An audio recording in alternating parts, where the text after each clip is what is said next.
Ang ating bombo news analysis ay kaugnay sa pagkakaabsuelto na ni Senator Chis Escudero sa COMELEC kaugnay sa issue ng 30 million pesos na donasyon naman mula kay Lawrence Lubiano, ang Pangulo ng Centerways Construction. Ni ate dyan ni Bombo Kervin Gambal.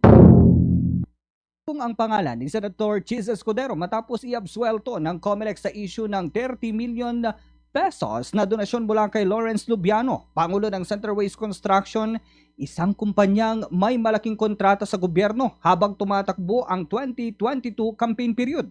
Ayon sa COMELEC, personal daw ang kontribusyon ni Lubiano kaya hindi sakop ng pagbabawal sa mga kontraktor ng gobyerno. Ngunit sapat bang dahilan ang simpleng deklarasyon ng personal capacity para burahin ang alinlangan ng publiko? Sa isang bansang matagal nang may sugat sa usapin ng political patronage at payback politics, hindi na sapat ang literal na pagbasa sa batas. Kailangang tignan ang konteksto at ang konteksto rito ay malinaw na problema sa conflict of interest, lalo na kung may aktibong proyekto ang Centerways. Kabilang ang 111.7 million pesos na flood control project sa Sorsogon, sakto sa panahon ng kampanya. Hindi ito maliit na gastusin sa barangay level. Malaking proyektong pinunduhan ng buwis ng taong bayan. Idagdag pa na si Lubiano ang pinakamalaking donor na Escudero kaya hindi maiwasang pagdudahan kung may inaasang kapalit ang ganoong kalaking kontribusyon. May pattern din na hindi dapat isantabi. Mula 2022 hanggang 2024, mahigit 80 flood control projects ang nakuha ng Centerways. Higit 5.1 billion pesos ang kabuang halaga at karamihan dito ay mula sa mga lugar kung saan may impluensya si Escudero. Sa Sorsogon, baluarte ng senador, 53 na proyekto ang napunta sa Centerways. Isang statistical anomaly na mahirap ipaliwanag kung coincidence lamang. Sa probinsya pa mismo na nakaangkla ang dalawang kapatid ni Lubiano sa politika, parehong kaalyado ng senador at pareho niyang inindurso sa 2025 elections.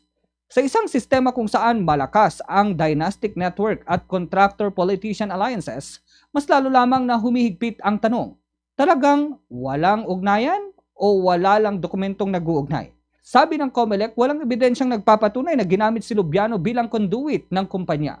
Legal ba ang donasyon? Oo. Pero makatarungan ba? Yan ang mas malalim na tanong dahil ang legal ay hindi laging moral at ang moral ay hindi laging naisasalin sa batas. Kung ang isang kontraktor na may bilyong pisong proyekto mula sa pamahalaan ay maaring magpanggap bilang ordinaryong donor, malinaw na may sistematikong kahinaan na sinasamantala. Kung anumang individual ang may kontrata sa gobyerno ay maaring magtago sa likod ng personal donation, malinaw na may butas ang batas na kailangan ng ayusin.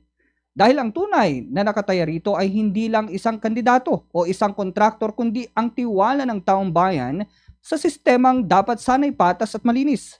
Sa panahong laganap ang disinformasyon at bumabagsak ang kumpiyansa ng publiko sa institusyon, mas lalong mahalaga na ang ahensya tulad ng COMELEC ay hindi lamang sumusunod sa titik ng batas, kundi maging sensitibo sa espiritu nitong nagtatanggol sa integridad ng demokrasya.